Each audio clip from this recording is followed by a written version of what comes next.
नमस्कार. ग्रेट भेटमध्ये तुमचं स्वागत. मुंबईतल्या दहशतवादी हल्ल्यानंतर आपण भेटतो आहोत. एखाद्या तुफानासारखे दहशतवादी आले आणि आपल्या सगळ्यांना हादरवून गेले. तुफान येतं तेव्हा कुणाचा तरी आधार लागतो. आज माझ्या सोबत आहेत राज्याचे माजी पोलीस महासंचालक अरविंद इनामदार. इनामदार साहेब असाच आधार आहेत. याचं कारण असं की ते आयुष्यभर सत्य बोलले आहेत आणि कधीही सत्तेपुढे झुकले नाहीयेत. म्हणूनच मी त्यांना आज विचारणार आहे, सर आमचं रक्षण कोण करणार? सर आम्हाला सांगा, आमच्यासारख्या सामान्य माणसाचं रक्षण कोण करणार? राम राम वागळे साहेब. पहिल्यांदा राम राम. राम राम.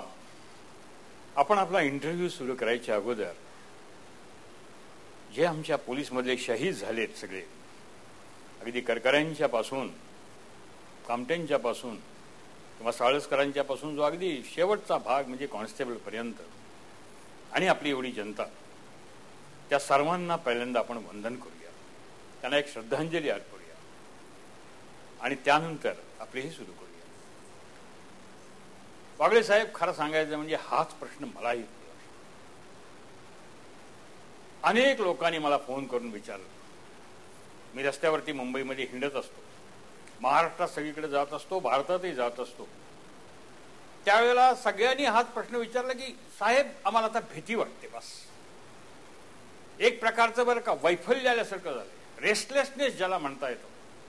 की कुठेही काल मी सहज एका हॉटेलमध्ये बसलो होतो, तिथला वेटर माझ्या ओळखीचा नेहमीचा मला म्हणला की साहेब आता उद्या इथे येऊन जर गोळीबार केला तर आपण काय करायचं? खरं म्हणजे प्रजेचं रक्षण करणं हे राजाचं काम आहे. हे राजाचं अगदी कॉन्स्टिट्यूशनल काम आहे. नुसतंच नाही तर प्रजा ही राजानं मुलासारखी पाळली पाहिजे असं म्हणतात. आणि हेच त्याच्या कामासाठीच हा खरं म्हणजे राजेशाही आली. राजघराणं जे आलं त्याच्यासाठी आलं. पण आज जर आपण अशी परिस्थिती पाहिली की गेले पहा आपण साधारणपणे 1993 नंतर ते 2008 पर्यंत 17 ते 18 फार मोठे स्फोट झालेत आणि त्याच्यामध्ये जवळजवळ 1300 ते 1400 माणसं मारली गेलेली आहेत आणि सगळी निरपराधी माणसं होती. कोणी समझोता एक्सप्रेसमध्ये असतील, कोणी अक्षरधाममध्ये दर्शनाला गेली असतील, कोणी मुंबईमध्ये असतील, कोणी मुंबईच्या बरं का 1993 मध्ये बरं का एअर इंडियाच्या बिल्डिंगमध्ये गेली असतील किंवा बॉम्बे स्टॉक एक्सचेंजमध्ये गेली असतील किंवा आता ताजमध्ये गेली असतील किंवा लिओपोल्ड कॅफेमध्ये बरं का चहा पित असतील नुसती. आणि ह्या लोकांची सरेआम कत्तल होतीये. तुम्हाला सांगतो ही अतिशय वाईट गोष्ट आहे. आणि ही गोष्ट राज्यकर्त्यांनी वेळीच ओळखली पाहिजे होती, पण त्यांनी ती ओळखलेली नाहीये.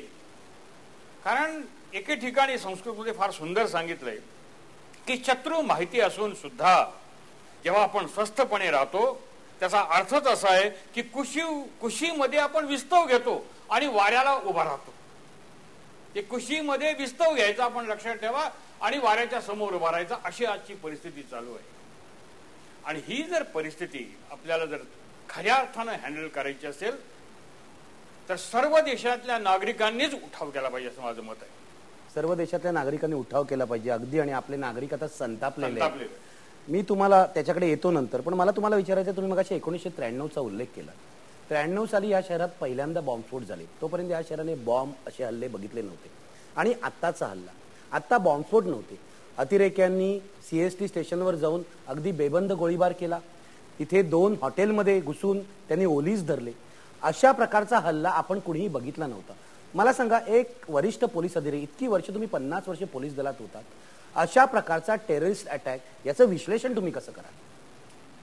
आपण म्हणलात ते अगदी खरी गोष्ट आहे की 1993 पासून आपण दहशतवादाचं हे आंतरराष्ट्रीय स्वरूप पाहायला लागलो.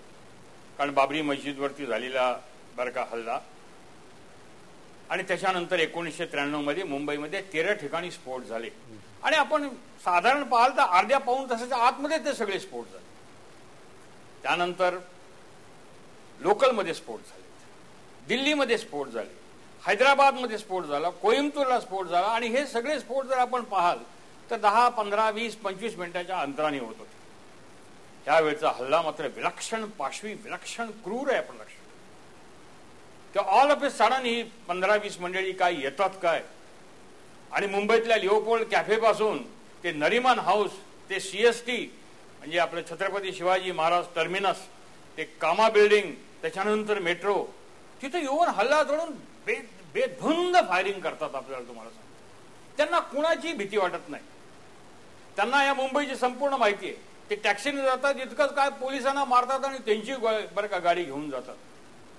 म्हणजे इतके जीवावरती उदार झालेले, इतके प्रचंड बरं का वेल मोटिवेटेड झालेले की जिहादी हल्ल्यानं पेटलेले ज्याला म्हणता येईल असे आतंकवादी आहेत. आणि म्हणून हे जास्त अवघड आहे. सुसायडल आहे सगळे. त्यांना माहिती आहे याच्यामध्ये आपण मारणार आहोत, पण तरीही ते करायला. ज्या वेळेला आतंकवादी हा सुसायडल असतो तो सगळ्यात डेंजरस असतो. आपण लक्षात ठेवा.